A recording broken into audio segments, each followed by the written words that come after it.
I'm so proud of you. I've seen your chickens. They are so big and healthy. Okay, let me show you tita. Tita?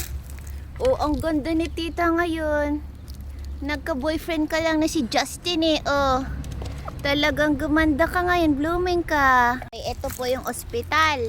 Kasi dati ano sila binubuli eh. Ngayon, ang laki na nila. Oh. Ang laki nyo na. Dati ostrich lang kayo. Kasi yung mga liig nyo kitang-kita. Ngayon, oh.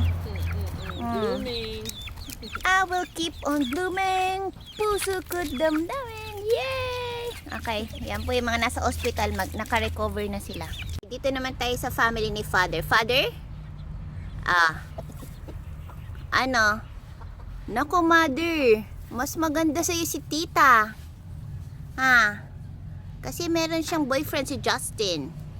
Si Father, oh, ang laki-laki ni Father.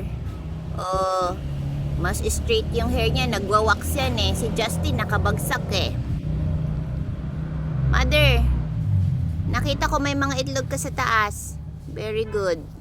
Naku, ito yung mga nambubuli dati dun sa dalawang nasa ospital. Oh, mas mukhang maganda sila ngayon.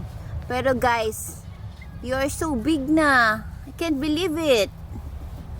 Where are the others? Come on, show yourselves.